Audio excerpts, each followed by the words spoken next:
In the latest episode of Rick and Morty, appropriately titled Full Meta JackRick, the show goes overboard on the meta commentary concept by commenting on meta commentary itself. Unlike the Story Train episode that came off as pretentious to me, this one feels like the writers know it's stupid and that makes it funny. Speaking of the Story Train episode from season 4, this episode is sort of an unofficial sequel using characters from that episode and continuing their storylines. Before we get into that though, please make sure to like this video and subscribe so I can hit my goal of 69,420 subscribers. I just want that many and no more. And yes, I am totally serious about that. I also have an entire channel dedicated to horror movies, which you may be interested in as well. I mainly focus on the Scream movies, but I also love talking about Evil Dead, A24 horror, and Halloween. The link for that channel is in the description below. Alright, now let's get back into the self-proclaimed Back to the Future ripoff. Rick and Morty is known for many things, if it's being completely underground for its best seasons, Pickle Rick, or that hard-to-watch video of that guy screaming about Szechuan sauce at McDonald's. What is wrong with some of you? Seriously. But one thing that has always been a factor on the show is its meta-commentary.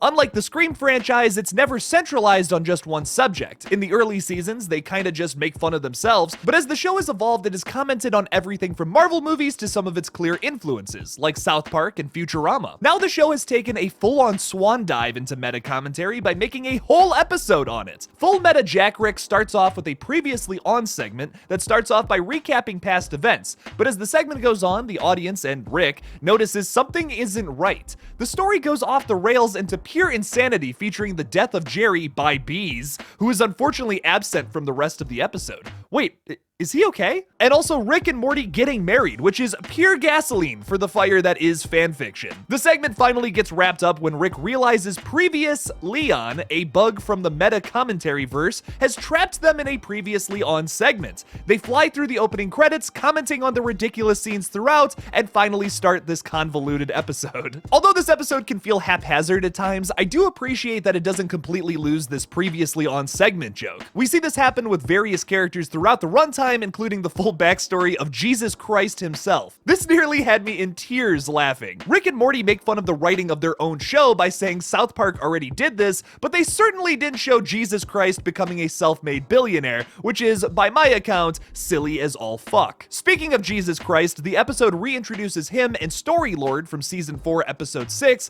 Never Ricking Mort. It's probably my least favorite addition to this episode because I feel like there was already enough happening here to render a good story, but the Jesus stuff was really funny, and the commentary of Story Lord wanting to steal everyone's motivation because his motivation is motivation itself works way too well with the overall concept of this episode and what it's trying to say. Hats off to the writers on that one. My favorite element of this episode is the meta superheroes though. Even though these are one-note characters like Flashback for instance that gets like one joke and just completely disappears from the episode, I feel like they could have made the whole episode about them and that would have gotten the point across. The flip side to this is by introducing many storylines and set pieces that could have taken over the entire episode, that is also in itself getting the point across about how meta commentary can't save a crappy premise. We'll talk more about that in a sec, but first, let's talk about this Bretcon character. Bretcon is a ridiculously overpowered character, something that has oddly been a theme for Rick and Morty season 6. If you don't believe me, watch the last few episodes again. Oh, and also the first episode too. Bretcon is possibly the most overpowered character we have seen yet, basically having the power to change any bit of reality that he wants with a retcon.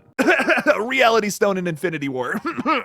I could totally see this character coming back for some crazy Deus Ex Machina shit in the future to help Rick. Keep your eyes out for him, seriously. Also, the sports force field keeping his powers at bay is a super underrated joke. Sports ball. The Joseph Campbell bit is just Dan Harmon sucking his own dick, and the finale of this episode is pretty lackluster. But the thing that has me the most intrigued is the most subtle aspect of the entire episode. Rick basically confirms that they live in a TV show to Morty. It's been hinted at many times in the past seasons, but it feels like every episode of season 6 had some sort of throwaway line regarding this concept. It all leads up to this episode, which is undeniably saying that none of that is of any importance. After my first watch of this episode, I wish that they had done something with this angle. Rick telling Morty that they live in a TV show would have been a great reveal. But after watching this episode a few times, I realized it would severely hinder the future of this show, and this episode is the writers telling us that. Think about this for a second. If Morty knows his reality reality is that of a television show, then he wouldn't give a fuck about anything, just like Rick. That would ruin this hilarious dynamic between the characters, which is, as simply as I can put it, Rick fearlessly dragging Morty into the unknown for some wild shenanigans. Morty is almost always dragged through the mud while Rick handles everything blissfully. It's the oldest trick in the book when it comes to animated comedy because it's almost always effective. SpongeBob and Squidward, Wile E. Coyote and the Roadrunner, Tom and fucking Jerry. This is critical to the show's longevity, and I hope they never change that. Another thought I had about this episode is Evil Morty. Do you think the golden portal Evil Morty crossed through at the end of season 5 was to our reality? Like, not animation anymore, but like real life live action shit? Could this be a concept we explore in later episodes and maybe handle it in a way that won't upset this dynamic that is already so well established in the show? Well, I guess we'll just have to find out. We have many more seasons of this show to watch in the future, and the possibilities are wonderfully endless. The next episode of Rick and Morty is titled Analyze Piss, and all we know about it so far is that Cookie Magneto is a really annoying knockoff superhero that Rick obliterates pretty easily in the teaser. I'm assuming it's a pun for analyze this, like a cheesy one-liner you might say before punching someone in the face or shooting them, blowing up a building or something like it's fucking Commando. This might be a commentary on Marvel movies,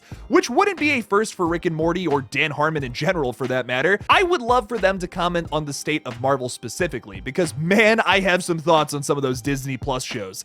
Ugh. What did you think about the latest episode of Rick and Morty? Was it too meta for you, or could you see it having some weight over the future of the show's commentary aspect? Leave me something about it in the comments below. Thank you all for watching my latest video. Don't forget to subscribe and hit the bell notification, or else I will cry and piss my pants. Check out Killjoy Jake as well and help me hit 14,000 subscribers. Thanks again for watching, and I'll see you in the next one, Space Cowboy.